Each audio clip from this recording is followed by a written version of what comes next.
India itu ini Bapak Ibu 8 jam 52 menit atau hampir 9 jam. Rata-rata masyarakat kita itu menggunakan waktunya untuk internet, nah, untuk bermain-main internet. Nah, oke. Nah, saya katakan bermain-main ya karena dengan internet itu banyak main-mainnya ya Bapak Ibu. Jadi lebih dari sepertiga waktu per hari kita itu untuk kita gunakan untuk internet. Nah, dan 3 jam diantaranya ini dipakai untuk sosmed, untuk main-main sosmed. Nah, ini luar biasa Bapak Ibu. Memang perkembangan terakhir ini menunjukkan eh, jumlah waktu yang meningkatnya seiring dengan apa banyaknya aplikasi-aplikasi yang ada di internet, di sosmed dan sebagainya. Nah, bagi kita Bapak Ibu sebagai pendidik ini juga peluang. Sekali lagi peluang bagaimana kita manfaatkan sumber-sumber informasi yang ada di internet ini kita manfaatkan untuk pembelajaran yang utama ya. Tentu untuk hal-hal yang lain untuk peningkatan kapasitas kita termasuk untuk ya mungkin menjalankan usaha-usaha Bermasyarakat, Pak. lain melalui internet ini saya kira sangat-sangat dimungkinkan termasuk di sosmed juga ya. Nah, saya kasih informasi lagi Bapak Ibu, ini adalah website yang paling populer, urut-urutannya nomor 1 dan seterusnya. Ini yang nomor 1 Google, Bapak Ibu, google.com. Ya, siapa sih di antara kita yang tidak kenal Google dan siapa di antara kita yang tidak pernah buka Google? Saya kira tidak ada ya. Ada ya, apalagi Bapak Ibu guru, dosen dan sebagainya, ibu-ibu rumah tangga pun sering menggantungkan pada Google. Mencari apa-apa dikit-dikit, Google. Cari resep masakan, Google. Merawat kesehatan, merawat tanaman dan sebagainya, tanyanya di Google. Maka ya ajar ya kalau ini Google ini menjadi nomor 1. Nomor 2 YouTube Bapak Ibu. Nah, Bapak Ibu guru, dosen ini pastilah sumber utama kalau mau mencari video untuk pembelajaran itu YouTube. Ya walaupun yang lain-lain ada, tapi biasanya adalah YouTube. Dan seterusnya Bapak Ibu ada Facebook, WhatsApp, dan seterusnya, website-website berita, detik.com, dan seterusnya.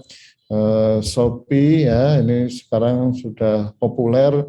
Kita apalagi di PPKM ini pergi-pergi dibatasi, mall ditutup ya.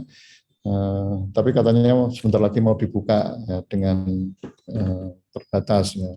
Nah, Shopee ini dan teman-temannya Tokopedia, Bukalapak dan seterusnya ini sangat populer ya. Karena banyak orang sekarang beralih ke belanja online. Berapa toko yang fisik itu banyak yang tutup ya Bapak Ibu. Ya beberapa yang lalu kita dengar Pakson itu tutup, kemudian ya apalagi itu sering kita dengar tutup itu ya. Terus apalagi? Oh ini berikutnya sosmed yang paling banyak digunakan. Kalau tadi website secara umum ini sosmed Bapak Ibu. YouTube, WA, IG. Ya kalau YouTube saya kira hampir semua Bapak Ibu pernah ya lihat YouTube. Tapi nggak tahu apakah Bapak Ibu juga punya video yang diupload di YouTube. Ya, karena YouTube itu populer untuk sebagai sumber informasi video. Alangkah baiknya kalau misalnya Bapak Ibu mau sharing, ya, sharing itu bahasa agamanya itu infak. Ya. Infak itu bisa infak pengetahuan, sodakoh pengetahuan. Sodakoh pengetahuan itu mudah kalau kita sharing ke YouTube. Karena dengan di YouTube itu banyak orang bisa membuka, dan pengetahuan kita itu bisa dengan cepat diakses oleh orang. Ya, tentu kalau kita bikin video YouTube yang baik-baik ya Bapak Ibu, karena di YouTube banyak juga hoax. Ya, nah tentu kita harus yang baik-baik, karena kalau sedekah itu harus yang baik supaya bermanfaat. Ya, YouTube, WA saya kira udah biasa, IG, IG ini populer juga, tapi nggak tahu Bapak Ibu guru punya IG atau enggak. Facebook ini populer ya, Twitter dan seterusnya. Nah, TikTok ini Bapak Ibu ini semakin ke sini semakin populer ini, TikTok ini. TikTok ini isinya video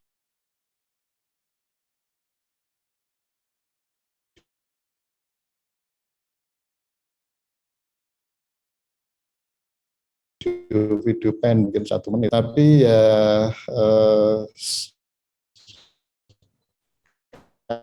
kadang-kadang memang nggak semuanya informasi itu kadang untuk hiburan, kadang ya ada tidak baik atau menyesatkan. Ya. Nah, ini kalau Bapak Ibu guru ini saya kira sudah paham.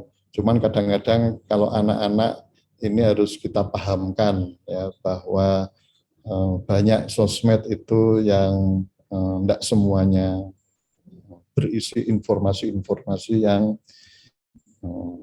baik dan benar. Nah, Bapak Ibu, satu lagi informasi lingkaran ini menunjukkan betapa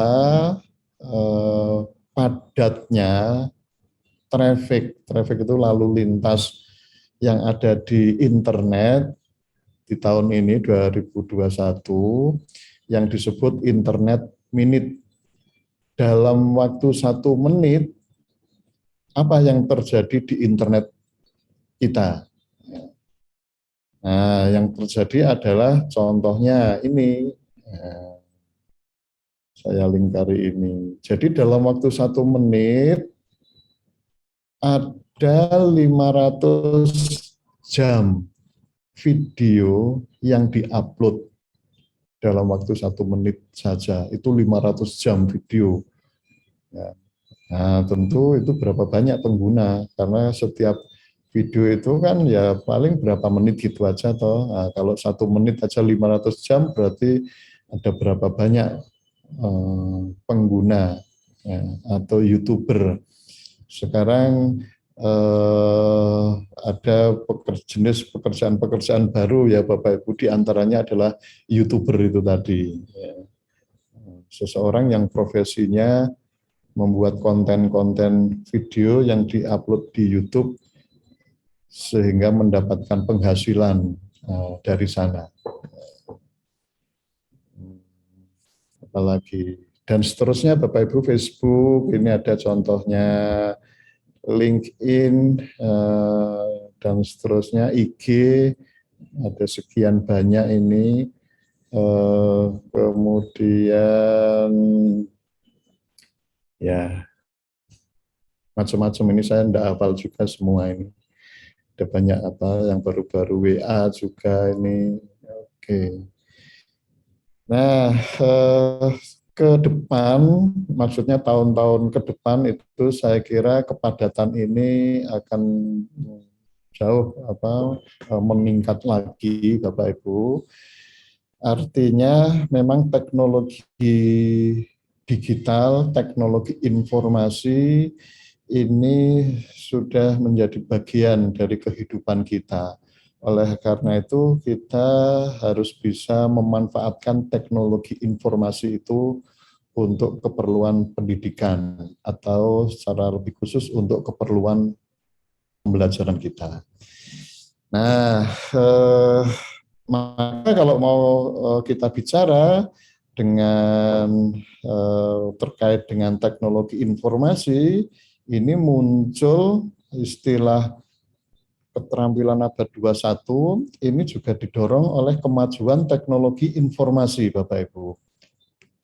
Jadi walaupun ini awalnya ini dari negara-negara maju, Eropa, Amerika, munculnya 21st century skill ini, yang menjadi concern para pendidik di sana, tapi karena perkembangan teknologi ini global, termasuk di Indonesia, maka mau tidak mau kita, utamanya para pendidik, ini harus memperhatikan bahwa anak-anak didik kita itu harus menguasai apa yang dinamakan keterampilan abad 21, 21st century skill. Ya, beberapa di antaranya adalah ini yang saya kasih warna kuning ini, Bapak Ibu, ya, yang warna kuning ini 4C, Bapak Ibu, saya kira sudah pada paham ya. Jadi bahwa anak-anak nanti mestilah harus menguasai kompetensi yang namanya kreatif, critical thinking, collaboration, communication itu. Kemudian juga yang warna ungu ini, Bapak Ibu, yang saya kasih summary di sini literasi digital, ya, yang mana ini awalnya di sini ada media literasi, information literasi, ada ICT literasi. Atau kalau saya jadikan satu, itu literasi digital. Literasi digital ini juga mau tidak mau harus dikuasai. Jangan dikira Bapak Ibu kalau digital itu pastilah harus anak-anak teknik, anak-anak TI, atau guru-guru TI dan seterusnya, tidak ya. Jadi semua ya, semua anak-anak sekolah apakah bidang sosial atau bidang teknik atau MIPA atau bahasa dan sebagainya, ini kompetensi yang mau tidak mau harus dikuasai, literasi digital. Yaitu tadi Bapak Ibu, karena teknologi digital, teknologi informasi itu sudah seperti yang menjadi bagian hidup kita. Hampir lapangan kerja apapun ya itu pasti bersentuhan dengan teknologi informasi, teknologi digital. Ya, ya, saya sering bolak-balik ngomong teknologi informasi, teknologi digital, ya itu kira-kira sama lah ya, karena isinya teknologi informasi itu ya apa, teknologi digital itu ya. Dan seterusnya Bapak Ibu, kompetensi-kompetensi lain saya kira ini perlu dikuasai, tapi fokus saya adalah untuk literasi digital. Oh ya, satu lagi yang sering kita tidak aware, yang abu-abu ini Bapak Ibu, jangan lupa kita sebagai pengelola di lembaga pendidikan, mungkin kepala sekolah, wakasek, atau mungkin pimpinan universitas, pimpinan fakultas, jangan minta para guru itu untuk bisa agar anak-anak itu mempunyai berbagai kompetensi ini tanpa lembaga itu memperhatikan hal-hal yang abu-abu ini. Nah, jadi ini tanggung jawab para pengelola, ya. Kepala sekolah, wakasek, pengurus jurusan, dekan, rektor. Bagaimana standar, bagaimana penilaiannya, bagaimana kurikulumnya, bagaimana pembelajarannya, bagaimana profesional development-nya. Tentu kita nggak bisa nyuruh-nyuruh guru itu anak harus apa harus online, harus membuat ini itu dan sebagainya, sementara gurunya tidak dilatih untuk melek IT, dilatih untuk memberdayakan agar bisa menggunakan berbagai perangkat untuk PJJ misalnya, atau bagaimana membuat konten digital yang baik. Tidak pernah ada pelatihan seperti itu. Nah, tentu nggak fair, ya. Maka sebagai pengelola ini juga harus memperhatikan bagaimana guru-guru, terutama guru-guru yang sudah senior, yang dulunya zaman mudanya itu mungkin belum mengenal HP, belum mengenal komputer, sekarang tiba luar biasa beratnya, ya, bagi Bapak Ibu guru, ya, yang senior tersebut. Kalau Bapak Ibu guru yang muda, saya kira ya sudah agak terbiasa begitu ya. Tapi perlu yang namanya professional development, ya tentu berbagai bidang ya. Tapi paling tidak untuk bidang TI itu perlu lingkungan pembelajaran, learning environment,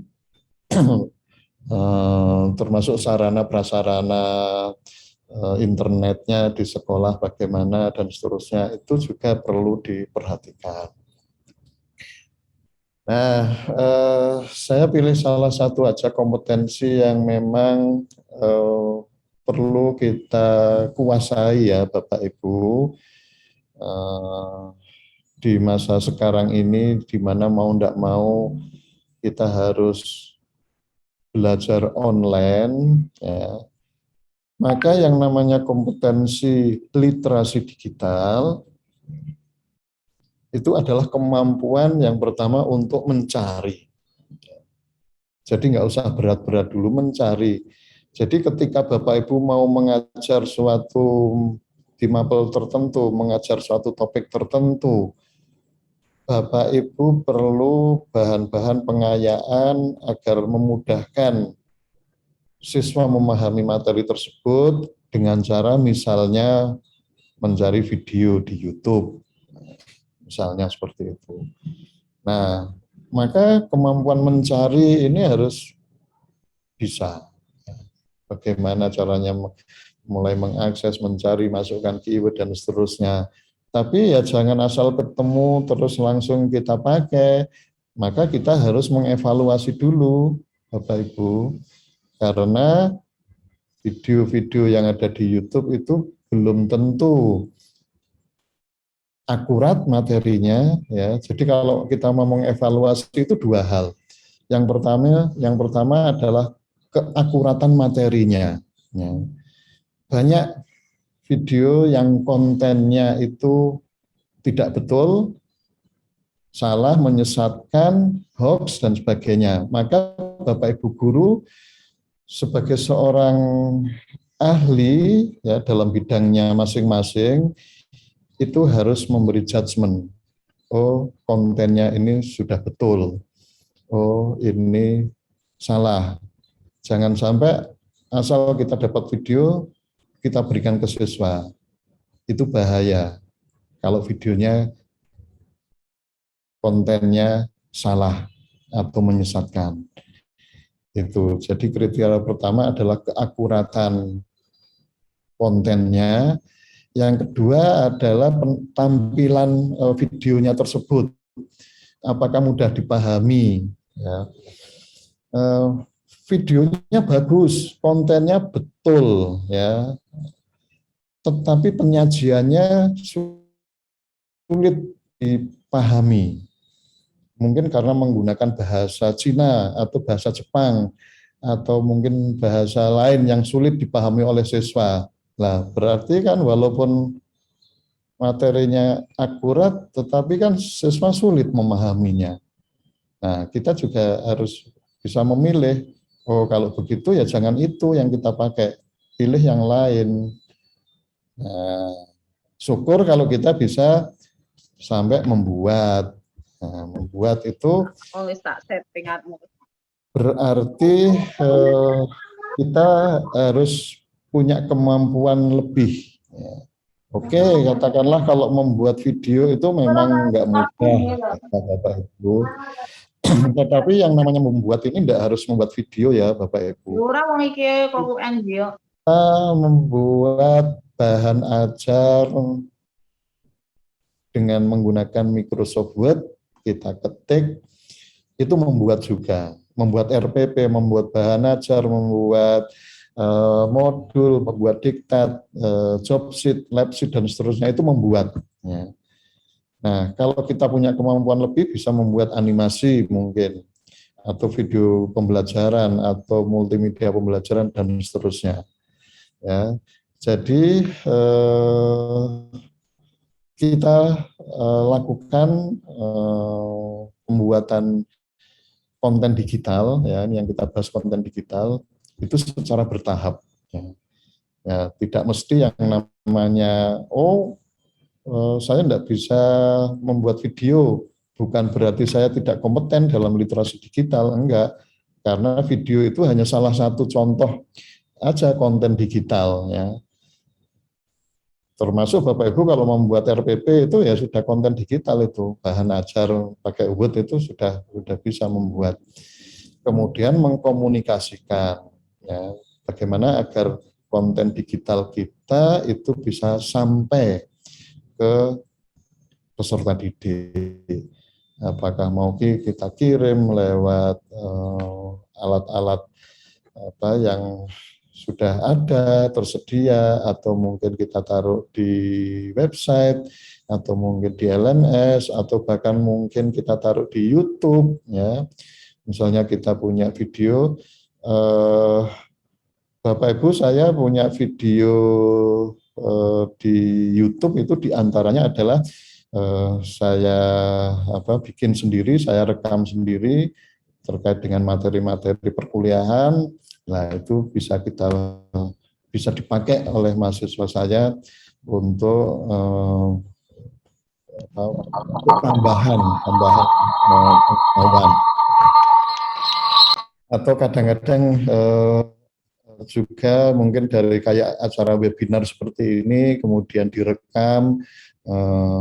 Nah, karena kalau webinar itu biasanya mungkin terbatas, kemudian rekamannya saya taruh di YouTube, supaya lebih banyak orang yang bisa mengakses. Itu mengkomunikasikan itu bisa banyak cara, ya. Ya, kalau mau kita batasi untuk peserta didik kita, ya udah kita taruh di classroom kita, mungkin di Google Classroom kita, atau mungkin di LMS kita, itu untuk keperluan terbatas anak didik kita. Tidak masalah, karena memang tujuan utama kita membuat bahan ajar itu adalah untuk peserta didik kita. Tapi kalau mau agar bisa dipakai lebih, ya monggo, mau ditaruh di website atau di blog, ya. Saya juga punya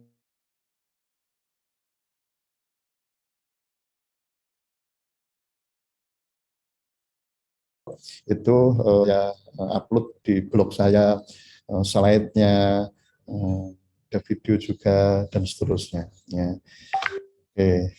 Nah, Bapak Ibu, kemudian, nah ini tadi yang saya maksud konten digital itu adalah apa saja sebenarnya Bapak Ibu, asal dalam format digital. Karena yang namanya pembelajaran online itu ya pastilah semuanya itu dalam format digital. Apakah teksnya, atau mungkin gambar, atau gabungan teks dan gambar, atau plus ada suaranya, atau suara sendiri, atau mungkin animasi, video, atau gabungan yang disebut multimedia, yang berisi pesan, ya, pesan itu informasi yang bermanfaat untuk mempermudah proses belajar mengajar. Ya, jadi konten digital yang kita maksudkan di sini memang konten digital untuk pembelajaran.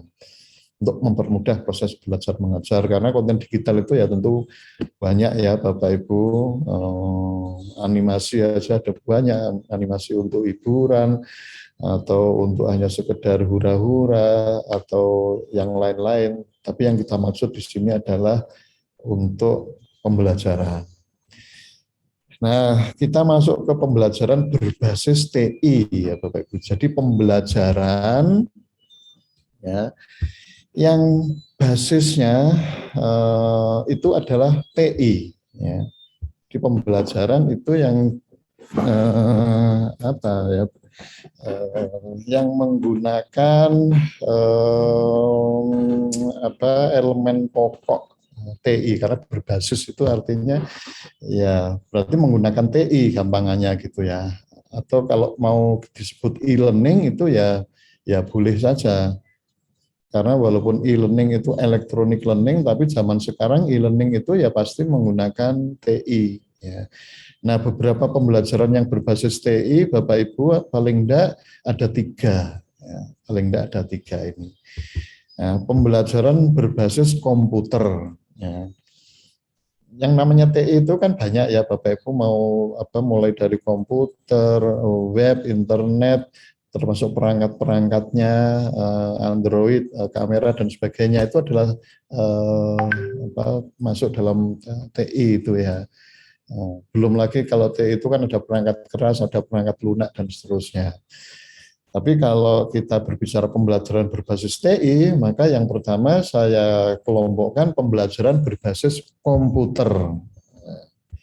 Ya, walaupun yang kedua ini berbasis web ya. Walaupun berbasis web ini juga tetap menggunakan komputer Bapak Ibu, tapi ada perbedaan di sini bahwa kalau berbasis web itu komponen yang dipakai, tool yang dipakai untuk mengakses itu adalah web browser ya. Web browser. Sedangkan berbasis komputer ini pokoknya komputer ya. Mungkin itu berisi standalone application tanpa browser, atau memang dikemas khusus aplikasinya menggunakan software tertentu, yang disebut mungkin multimedia pembelajaran atau mungkin aplikasi lain untuk tutorial atau games dan seterusnya. Ini yang berbasis komputer. Ya, dulu sebenarnya sebelum populer apa, internet ya. Internet itu kan populernya tahun 93-an ya, 1993. Sebenarnya sebelum tahun-tahun itu ini sudah populer ini. Banyak guru dosen membuat aplikasi-aplikasi untuk pembelajaran ya melalui komputer itu. Ada game, ada tutorial, ada MPI, ya, ada animasi, simulasi dan seterusnya. Ya. Nah, setelah 93 internet mulai muncul, nah baru muncul ini istilah pembelajaran berbasis web, apa web based learning. Ya. Nah, karena oh ya kalau yang ini tadi awalnya itu kan offline ya karena dulu belum ada internet. Tetapi sekarang ketika internet sudah populer, ini bisa juga aplikasi-aplikasi itu diupload di internet, nah sehingga disebut juga online. Nah, sekarang ini pembelajaran berbasis komputer ini ya dalam kenyataannya itu bisa online ya, bisa offline. Nah, sedangkan yang kelompok kedua berbasis web ini online ya. Karena ketika saya menggunakan web browser untuk mengakses katakanlah e-learning, maka itu langsung ya, saya mengakses ke servernya di sana. Itu berarti online ya. Ya, e-learning misalnya online learning, kalau kita punya kelas apa Maya mungkin pakai Google Classroom, Edmodo, Sology, atau mungkin pakai Moodle dan seterusnya. Lah itu masuk dalam kelompok ini apa pembelajaran berbasis web ini ya. Kemudian ada mungkin virtual lab ya. Virtual lab itu lab ya yang dikembangkan ya berbasis komputer ya tentu saja berbasis TI bisa dikerjakan secara jarak jauh ya karena dalam kenyataannya siswa itu tidak menghadapi secara fisik lab tersebut ya di depannya, tetapi menggunakan virtual. Ya. Virtual lab itu bisa memang dikembangkan secara khusus dari software-software sehingga tercipta di depan di dalam layar komputer ini seolah-olah ada labnya yang secara virtual. Ya. Kalau virtual itu berarti kan nggak nyata. Ya. Itu satu. Tapi ada juga Bapak Ibu lab yang diakses secara online, tetapi labnya itu ada di tempat lain, ya, ada di tempat lain, tidak berada di depan siswa. Ya. Di tempat lain itu bisa jadi labnya itu memang lab sungguhan, tapi sudah dikoneksikan ke internet sehingga bisa dijalankan melalui komputer yang ada di siswa. Ya. Termasuk website-website ini bisa juga kita pakai untuk pembelajaran. Ya. Mungkin Bapak Ibu ada yang punya blog di WordPress misalnya, ya personal blog itu juga bisa kita pakai untuk pembelajaran. Ya. Apakah untuk materi pokok atau mungkin untuk pengayaan. Nah, Facebook ini Bapak Ibu sebenarnya kalau kita mau ya bisa saja kita pakai untuk pembelajaran. Ya, ya banyak kok orang punya Facebook tapi isinya adalah materi-materi yang mengandung unsur pembelajaran ya, untuk pengetahuan. Jadi tidak sekedar isinya mengupdate status ya, tidak sekedar itu. Maksudnya status ya kalau di Facebook memang istilahnya status ya, tapi statusnya itu berisi konten-konten pembelajaran ya. Ya memang tidak menarik Bapak Ibu, tetapi itu akan bermanfaat tentu saja bagi orang banyak. Kalau status kita itu isinya memberi pengetahuan-pengetahuan ya. Ya daripada status Facebook isinya cuma mengeluh ya, keluh kesah, waduh nih sakit gigi nih ya, daripada seperti itu, nah kan alangkah baiknya kita isi ya apa pengetahuan-pengetahuan mau baik ringan maupun yang agak berat itu enggak apa-apa. Nah, yang kelompok ketiga ini yang apa lebih baru Bapak Ibu, seiring dengan banyaknya perangkat mobile, perangkat HP, maka kelompok yang ketiga dari pembelajaran berbasis TI ini M-learning, mobile learning ya. Kalau di negara maju itu sudah ada U-learning, ubiquitous learning ya. Ya ketika internet itu sudah nggak jadi masalah, udah ada di mana-mana, maka U-learning itu akan bisa jalan.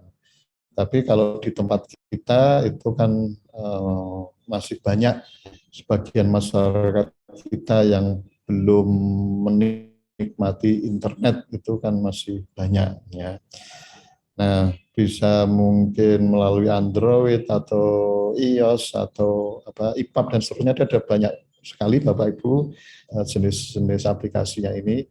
Ini juga tentu saja bisa online, kalau online ya tentu saja yang pokok, tapi bisa juga apa offline, karena kalau sudah di-download kalau aplikasi itu utuh ya bisa di-download, bisa kita mainkan, bisa kita pelajari secara offline.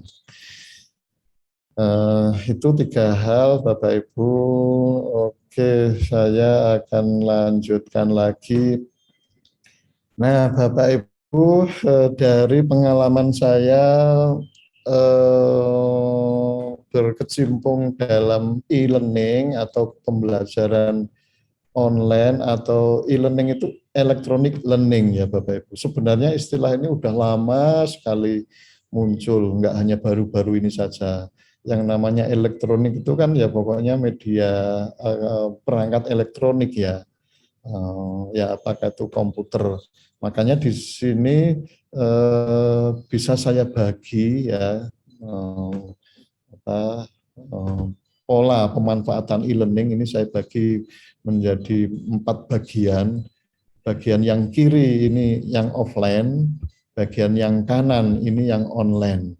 Ya, saya kasih garis itu ya. Kemudian saya bagi juga atas dan bawah. Yang atas ini individual, yang bawah ini grup. Ya. Nah, jadi yang kita bicarakan tadi, misalnya kelompok yang pertama multimedia pembelajaran itu bisa online, bisa offline. Ini kan untuk pembelajaran individual. Jadi kalau Bapak Ibu membuat MPI, multimedia pembelajaran interaktif, itu sebenarnya untuk pembelajaran individual. Untuk pengayaan. Jadi setelah Bapak Ibu pengajar, katakanlah anak-anak belum paham, nah anak-anak dipersilakan untuk mengakses sendiri MPI-nya itu, materi multimedia pembelajaran interaktifnya sendiri untuk kalau masih sulit supaya bisa diperdalam. Dan ini offline bekerjanya. Ya, pertama karena membuatnya memang dengan aplikasi offline, mungkin dengan Flash, mungkin dengan Animate atau dengan aplikasi yang lain ya. Walaupun ada juga yang online ya, walaupun juga dapatkan programnya ini secara offline, tetapi kemudian dipelajari secara offline. Ya. Nah, virtual reality, augmented reality ini masuk kelompok ini. Nah, yang kelompok online, tapi untuk belajar individual, ya itu tadi saya kasih contoh, misalnya materi-materi online learning, online testing, blog, YouTube dan sebagainya. Kemudian MOOC ya, MOOC, masif open online courses ya, yang mungkin Bapak Ibu juga sudah dengar ya. Ya, ini utamanya memang untuk dipelajari secara individual ya oleh siswa itu. Jadi materi-materi ajar mungkin oleh guru atau mungkin oleh orang lain yang mungkin punya blog tersebut, itu diupload di internet, kemudian siswa mungkin bisa secara bebas atau mungkin harus masuk akun dulu, itu bisa belajar ya, dari sana. Nah, yang kelompok bawah ini secara berkelompok. Ya. Nah, mau tidak mau memang ada beberapa kompetensi itu yang harus dilakukan kerja kelompok, ya, kerja kelompok tim ya. Materi-materi project based learning yang harus dikerjakan secara kelompok, yang harus ada ketuanya, anggotanya dan sebagainya ya, bisa kolaborasi secara offline ya, karena harus mengerjakan materi-materi yang ada secara offline juga di situ, tapi tentu saja memang bisa digabung dengan yang online ya. Nah, ini istilahnya computer supported team based learning ya. Nah, kemudian yang untuk kelompok online ya, ini untuk memfasilitasi diskusi-diskusi kelompok secara online atau perkuliahan umum secara online kayak lewat Zoom, live streaming lewat YouTube atau aplikasi yang lain. Nah, Bapak Ibu, dalam kenyataannya sehari-hari kita bisa menggabungkan keempat bentuk e-learning ini yang disebut saya beri nama integrated e-learning. Ya.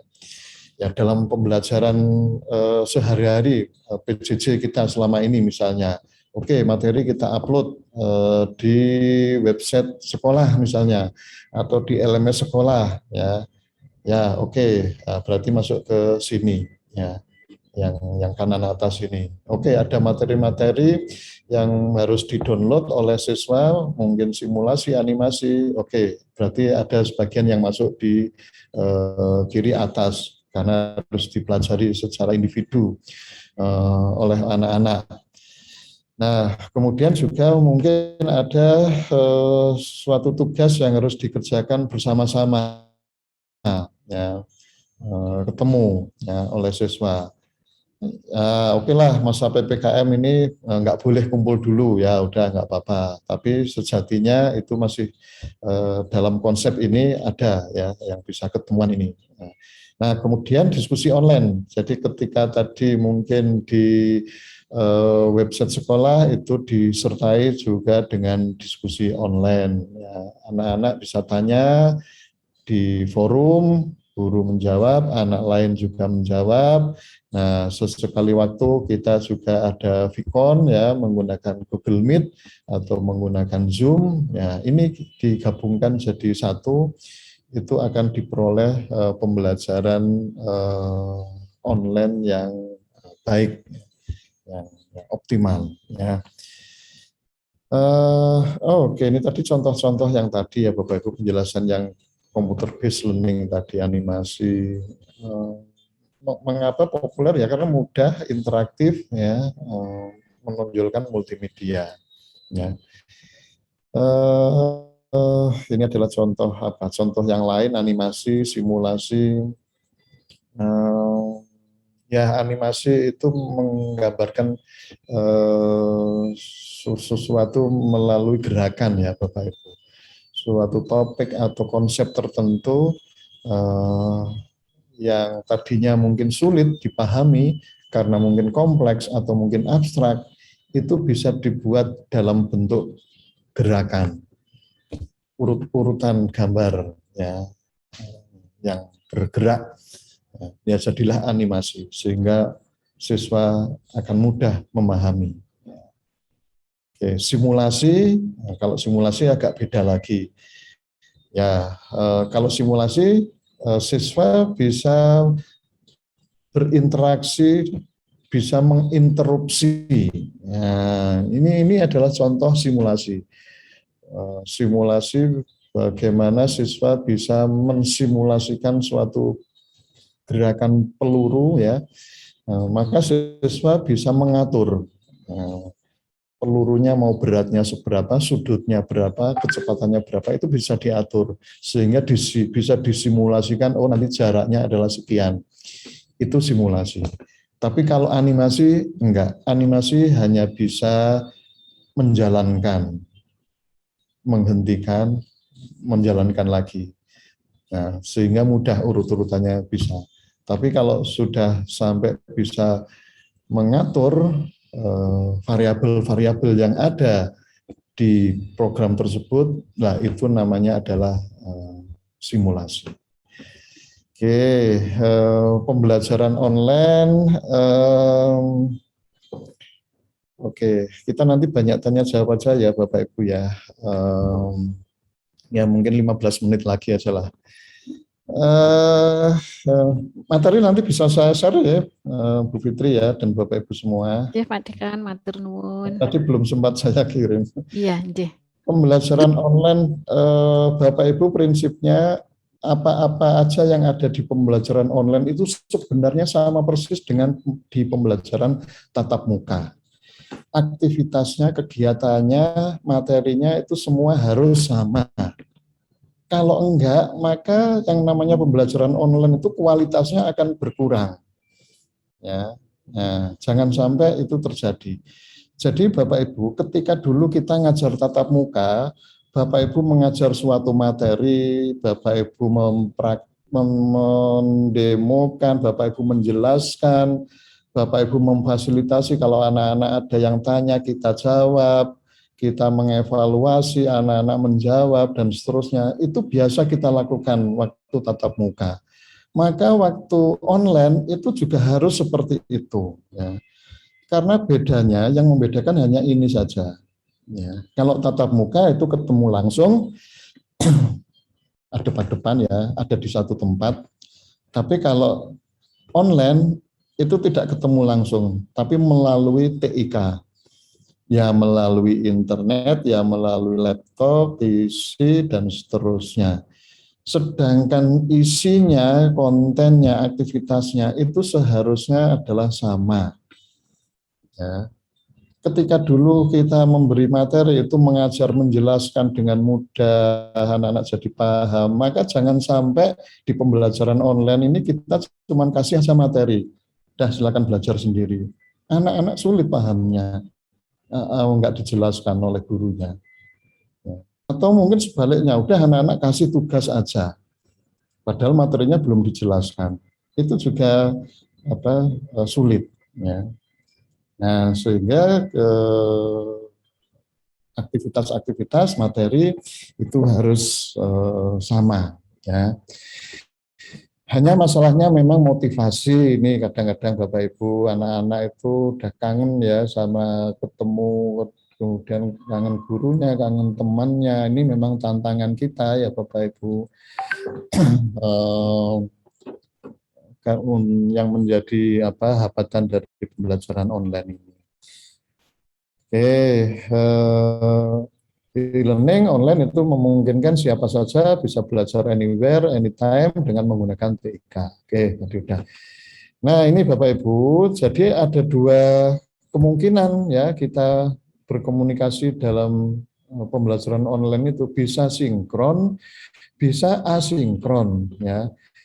Jadi Bapak Ibu tidak usah memaksakan bahwa belajar online itu harus menggunakan Zoom. Ya. Itu sinkron. Zoom ini adalah sinkron. Ya. Karena ada alternatif asinkron. Sinkron itu artinya serentak.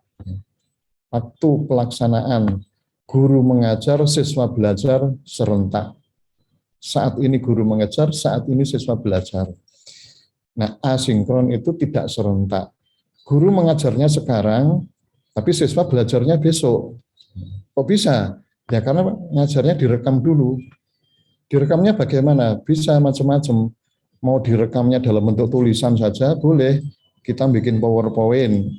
Itu kan kita merekam itu, membuat suatu materi. Terus kita kasihkan ke anak-anak.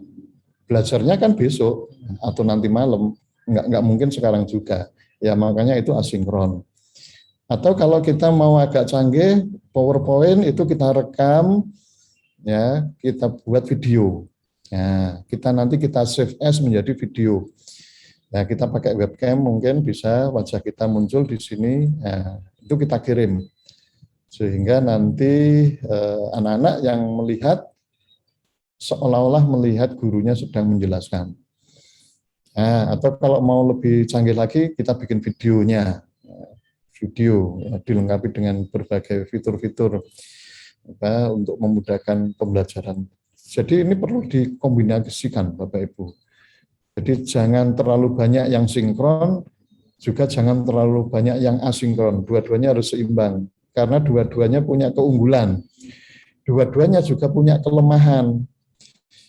Sinkron ini kelemahannya kuotanya makan banyak Bapak Ibu. Ya, saya aja sebagai dosen mahasiswa ya itu sering mengeluh kalau saya rutin pakai Zoom karena apa? Banyak mahasiswa yang mengeluh internetnya kuotanya habis. Nah, Bapak Ibu jangan dikira kondisi mahasiswa itu sama dengan kita atau kondisi peserta didik itu siswa seperti kita yang punya kuota internet berlebihan dalam tanda petik ya Bapak Ibu. Siswa kita, mahasiswa kita itu tersebar di berbagai pelosok itu belum tentu internetnya lancar Bapak Ibu. Belum kadang juga ada di daerah yang mungkin sulit internet ya. Punya uang untuk beli internet tapi daerah situ nggak bisa koneksi ada juga. Ya, banyak juga kondisi siswa, mahasiswa ekonominya terdampak pandemi, apa ya, beli makan aja pas-pasan. Nah, beli kuota ini kelemahannya adalah itu, juga tidak fleksibel. Karena kalau kita mau ketemu Zoom jam 10 hari Senin, ya pastilah anak-anak juga harus jam 10 hari Senin. Nggak bisa ditunda.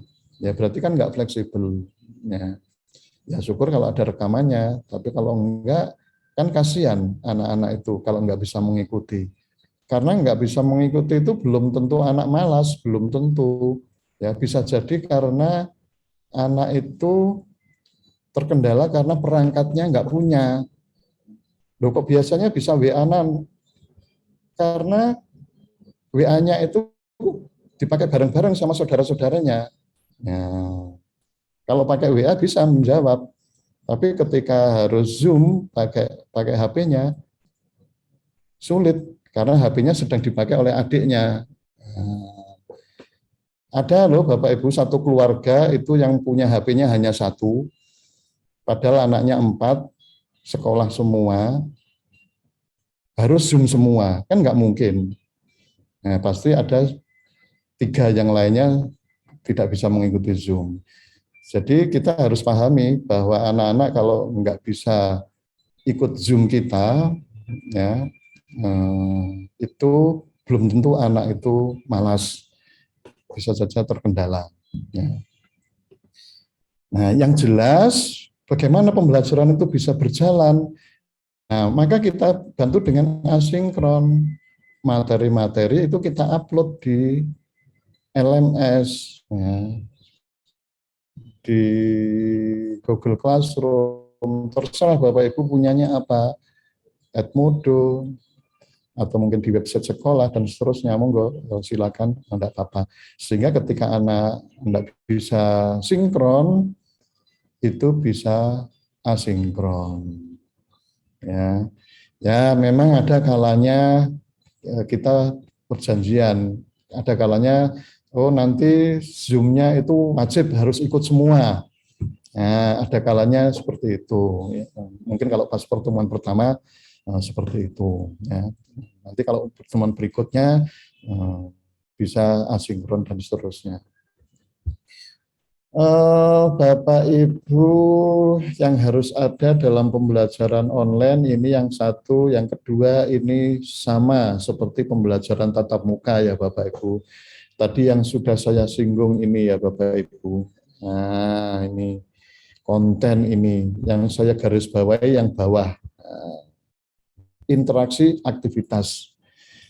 Sering kita sebagai guru, sebagai dosen dalam melaksanakan pembelajaran online, kalau sudah mengupload materi di website sekolah, di LMS atau di Google Classroom dan sebagainya, itu merasa sudah cukup. Ini yang sering tidak disadari. Belum cukup itu Bapak Ibu. Sama aja kalau Bapak Ibu ngajar dulu tatap muka, Bapak Ibu ngajar, masuk di depan kelas, Bapak Ibu datang langsung hanya memberikan buku, memberikan modul, terus Bapak Ibu tinggal. Nah, tentu enggak seperti itu dulu Bapak Ibu. Maka sekarang kalau online juga jangan merasa cukup kalau hanya sudah mengupload materi. Tetapi harus ada yang namanya interaksi, harus ada yang namanya aktivitas. Kita harus menjelaskan, memberi penjelasan ke anak-anak supaya anak-anak jadi paham. Karena tugas kita memahamkan anak-anak. Kita beri aktivitas supaya anak-anak itu tidak ngelamun, tidak merasa terisolasi.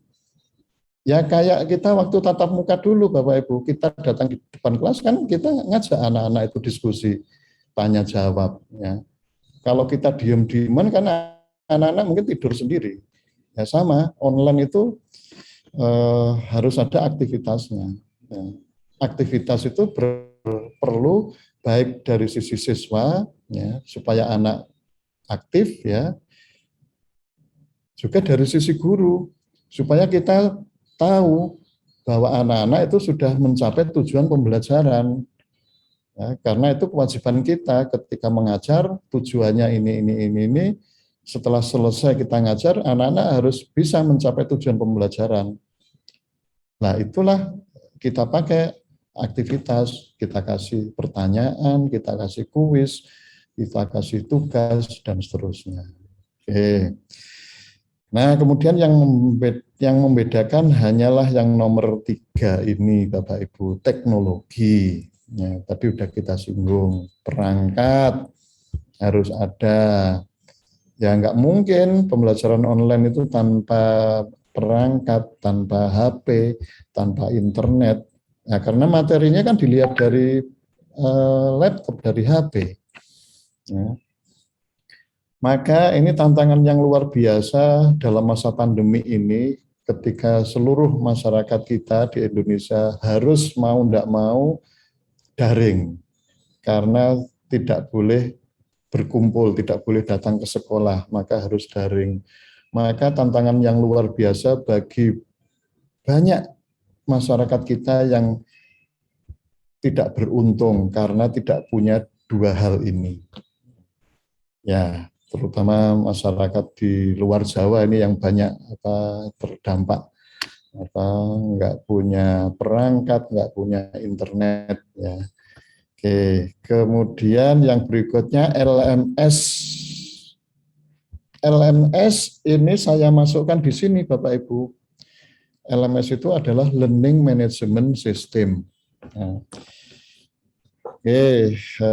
saya nggak tahu persis di SMK 4 SMK ini apakah punya LMS atau enggak. Yang jelas LMS ini ibaratnya Bapak Ibu, kalau pembelajaran tatap muka itu adalah ruang kelas, meja, kursi, dan seterusnya. Sehingga guru, siswa, kalau belajar menjadi nyaman. Ya, itu LMS itu analoginya adalah seperti itu. Apakah kalau pembelajaran online, e-learning, PJJ itu harus menggunakan LMS? Nah, jawabannya adalah sama. Apakah pembelajaran tatap muka itu harus ada ruang kelas? Apakah harus ada meja kursi? Ya. Nah, kalau mau nyaman ya memang perlu ada. Tapi kalaupun nggak ada ya nggak apa-apa. Contoh kalau habis gempa bumi, gedung-gedung rusak, ambruk, meja kursi nggak ada, pembelajaran berlangsung di luar, di halaman. Masih bisa jalan, nggak apa-apa. Sama sekarang PJJ, wah nggak punya LMS, nggak menggunakan LMS, nggak punya Google Classroom, nggak punya Edmodo, dan sebagainya. Ya nggak apa-apa, karena kondisinya darurat. Ya. Jadi kalau kita mengajar online itu nggak pakai LMS, itu namanya kondisinya darurat Bapak Ibu. Karena dengan LMS itu memudahkan baik guru, siswa untuk melakukan aktivitas pembelajaran. Guru ngajarnya penak karena materi-materi langsung ditaruh di situ. Siswanya mengaksesnya ya gampang, mau diakses besok bisa, ya, minggu depan juga bisa. Naruh kuisnya, naruh aktivitas, diskusi dan sebagainya mudah di situ. Juga yang lebih penting Bapak Ibu, kalau ada pemeriksaan, oke, katakanlah akreditasi. Kalau ditanya, tahun lalu gimana ngajarnya? Tahun 2020, oh online, mana buktinya? Nah, kalau kita ngajarnya hanya lewat WA, cari di WA udah nggak ada itu. Bukti-bukti kita pernah ngajar. Karena udah kedelete semua atau mungkin udah nggak ada di servernya. Tapi kalau kita menggunakan LMS itu masih ada. Jangankan tahun lalu, 10 tahun yang lalu pun itu masih ada. Ya, karena kalau akreditasi biasanya kan ditanyakan 5 tahun ke belakang. Ya, itu buktinya masih ada. Atau kalau kepala sekolah mau tanya, mana materi tahun lalu? Oh ada, ini mudah. Diskusinya ada, materinya ada, bahkan jawaban anak-anak percakapannya itu masih ada, semua lengkap. Nah, itu jadi lebih nyaman. Ya, akuntabilitasnya bagus ya, karena bisa diakses kapanpun ya. Lebih nyaman ya, siswa kalau mungkin nggak bisa Vkon saat itu masih bisa mengakses dengan mudah ya. Atau mungkin kalau akhir semester ujian, ingin lihat-lihat materi yang di awal semester ya. Masih dengan mudah bisa dilihat ya. Jadi LMS itu memudahkan, membuat nyaman ya, guru maupun siswa.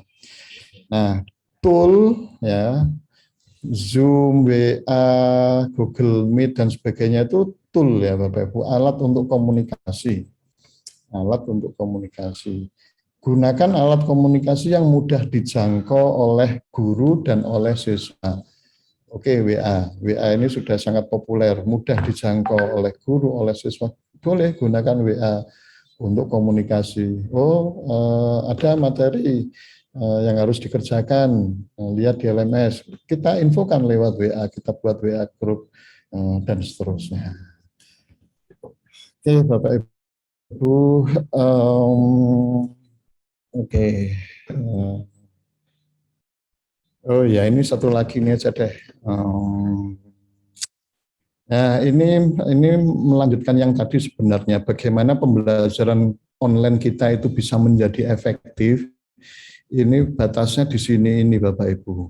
Nah, oke, selama ini Bapak Ibu e-learning kita yang biasa-biasa saja itu hanya yang bagian bawah ini. Kalau kita lihat, kita sandingkan dengan taksonomi Bloom ini untuk ranah kognitif ya, ada beberapa level ini, knowledge, understanding, application dan seterusnya sampai creation. Kalau e-learning kita, pembelajaran online kita itu hanya berisi ini materi-materi tok, sumber belajar, mungkin teks ya, mungkin kadang ada videonya juga. Cuman kita upload saja di sana, maka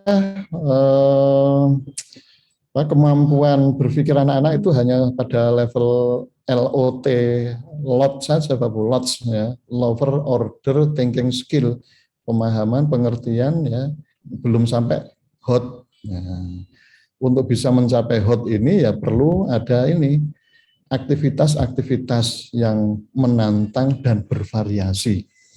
Nah, ini bervariasi sehingga anak-anak itu tidak bosan, tidak merasa terisolasi. Ini saya sebut e-learning tradisional, katakanlah seperti itu. Karena katakanlah kita sudah mengupload video, saya taruh video di LMS, katakanlah. Udah cuman kita kasih gitu aja, nggak ada aktivitasnya. Nah itu kita kan nggak tahu, dari sisi guru nggak tahu apakah anak itu ngerti nggak video itu, paham nggak isinya apa, betul-betul nonton nggak anak-anak itu video itu, padahal kita udah cari video itu yang bagus. Nah kalau nggak ada aktivitasnya kita nggak tahu. Ya. Nah itu contohnya, makanya ketika kita ngupload video, maka harus diberi aktivitas. Harus diberi aktivitas. Aktivitas yang simple, ya anak-anak diminta untuk membuat ringkasan. Nah, ringkasan dari video itu. Ya udah, mau enggak mau kan berarti anak harus menonton video itu. Ya.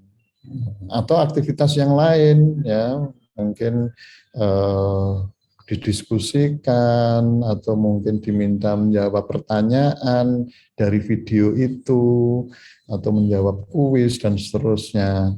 Itu dari upload video saja, belum mengupload materi-materi yang lain. Jadi setiap materi yang kita upload itu harus ada aktivitasnya. Ya, sehingga anak-anak itu bisa belajar karena berinteraksi sosial baik dengan gurunya maupun dengan anak-anak yang lain, ya, sehingga anak-anak menjadi termotivasi dan istilahnya e-learningnya itu menjadi engaging. Engaging itu menarik atau dinanti-nanti. Jadi kalau Bapak Ibu guru mau mengajar materi online minggu depan misalnya, maka itu sudah dinanti-nanti oleh siswa. Oh, nanti materinya apa ya? Oh, nanti aktivitasnya apa ya? Makanya kalau memberi aktivitas itu ya bervariasi Bapak Ibu. Jangan isinya tugas-tugas yang berat-berat saja. Kadang-kadang diselingi juga dengan aktivitas yang ringan. Aktivitas ringan, diskusi, chat dan sebagainya. Itu untuk membuat anak-anak itu tidak stres ya. Karena kalau anak-anak stres itu belajarnya menjadi kurang optimal. Ya, jadi harus kita bikin anak-anak itu senang belajarnya. Ya. Nah, kalau kita bisa melakukan itu semua, maka pembelajaran e-learning kita itu menjadi efektif. Ya. Oke, Bapak Ibu, oke, saya langsung aja ke yang slide terakhir aja lah.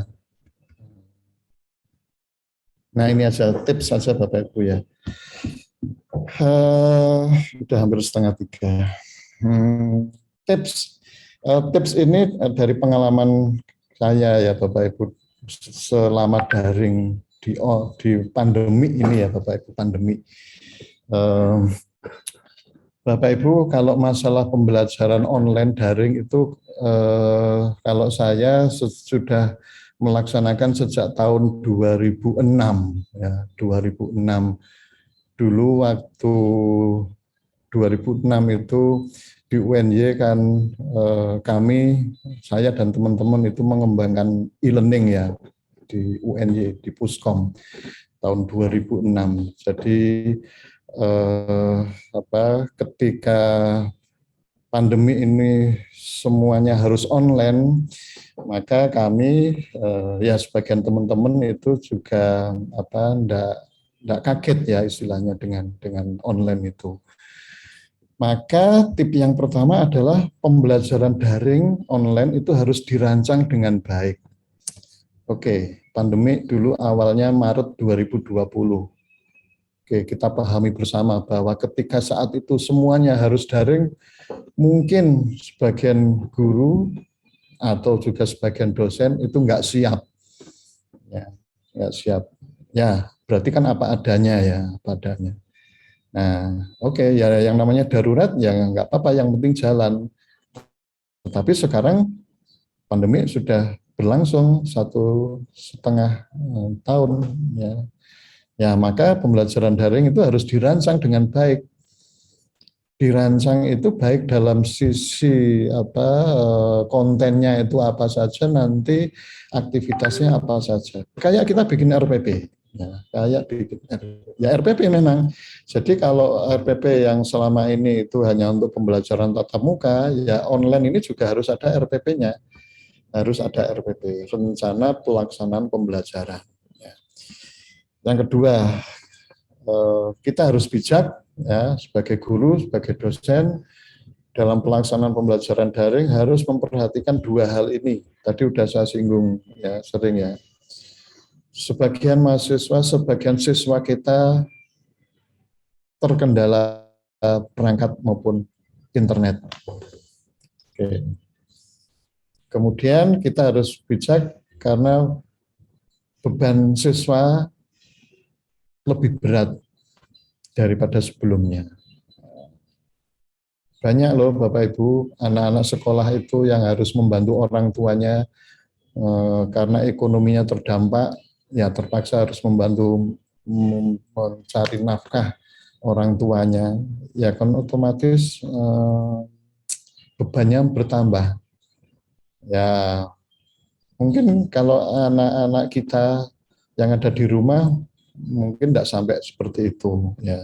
Tapi banyak orang tua yang kurang beruntung, ya, yang kesehariannya mungkin jualan ya di pasar ya. Nah, sepi ya, harus cari tambahan, anak-anaknya membantu ya. Oke, yang berikutnya tip kita gunakan LMS Bapak Ibu sebisa mungkin ya. Apa yang sudah dipakai di sekolah monggo itu kita gunakan kalau memang sekolah sudah ada. Kalau sekolah belum ada silakan gunakan, mau menggunakan Google Classroom bagus ya. Mau menggunakan Edmodo bagus ya. atau mau menggunakan Syology juga bagus. Loh kok semuanya bagus? Ya memang semuanya bagus. Yang enggak bagus itu yang enggak menggunakan LMS. Itu aja juga masih boleh kalau darurat tadi. Kalau menggunakan LMS itu sudah bagus. Kalau yang paling bagus emang yang menggunakan LMS sekolah. Jadi sekolah sudah mengembangkan LMS sendiri, karena itu nanti akan menambah keunggulan sekolah, kewibawaan sekolah. Oh, sekolah SMK ini sudah punya LMS sendiri. Ya, itu semakin unggul itu ya. Karena kalau kita pakai Google Classroom yang tidak ada unggulnya itu, ya memang bagus. Tapi itu kan punyanya Google itu. Edmodo ya punyanya Edmodo. Ya, masing-masing guru memang punya akun di sana. Ya, memang memang banyak keuntungan ya. Sama-sama LMS-nya bagus ya. Tuh, tapi ini tidak membawa keunggulan sekolah kalau kita masing-masing menggunakan Google Classroom. Ya, itu yang laris ya Google-nya itu, Edmodo ya Edmodo-nya itu. Kalau mau unggul sekolahnya ya sekolah itu mengembangkan atau membuat LMS sendiri. Kalau belum ya bertahap. Oke, berikutnya kita gunakan alat komunikasi yang mudah dijangkau oleh guru dan siswa. Pakai WA, oke, bagus. Pakai Zoom, bagus juga. Google Meet, ya bagus juga. Ya yang nggak bagus kalau nggak pakai alat komunikasi. Ya kayaknya nggak mungkin deh. Karena zaman online kan mana mungkin nggak pakai alat ya. Oke. Perhatikan keseimbangan antara pemberian materi dan pemberian tugas. Nah, tadi yang saya singgung di awal ya. Jadi jangan merasa sudah cukup melaksanakan pembelajaran daring ketika kita hanya memberikan materi tok, mengirim materi lewat WA group, materinya saya kirim, udah cukup itu saja. Anak-anak suruh belajar sendiri. Ya itu belum cukup. Atau juga jangan merasa cukup apabila kita hanya memberi soal-soal lewat WA group. Ini soal-soal silakan dikerjakan. Udah cuman itu tok. Itu dua ekstrem ya Bapak Ibu ya. Dua ekstrem yang dua-duanya nggak bagus. Yang bagus itu harus seimbang. Ya materi kita berikan. Ya. Kita juga menjelaskan, kita juga mengevaluasi, kita juga menjawab pertanyaan anak-anak, ya, supaya anak-anak paham, anak-anak bisa mencapai tujuan pembelajaran. Nah, yang terakhir, kalau ada siswa bertanya ke kita, ke guru, nah harus direspon dengan cepat, dalam tanda petik cepat itu ya Bapak Ibu. Cepat itu bukan berarti 1 detik, 2 detik, enggak ya Bapak Ibu. Karena yang namanya online itu kan kadang pekerjaan banyak ya. Orang tanya, kalau guru itu kan yang tanya siswanya banyak ya. Kan artinya cepat itu tidak berarti sak det sak nyet gitu, enggak. Tapi ya oke, katakanlah dalam waktu 1 hari itu sudah termasuk cepat. Kalau kita enggak merespon anak-anak dalam waktu beberapa hari itu udah lama itu. Apalagi kalau nggak pernah direspon, itu kasihan siswanya itu jadi frustrasi. Saya aja biasanya sempatnya buka itu merespon itu malam biasanya, ya. Tapi tetap dibalas ya. Dan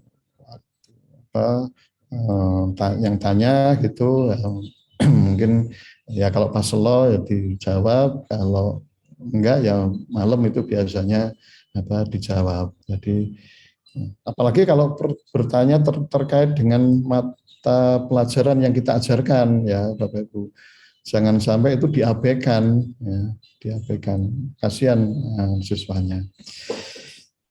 Oke Bapak Ibu, saya kira sudah 1,5 jam ini saya bicara.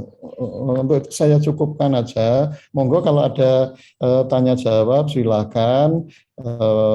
Tapi saya akhiri dulu presentasi saya stop dulu. Terima kasih Bapak Ibu. Assalamualaikum warahmatullahi wabarakatuh. Waalaikumsalam.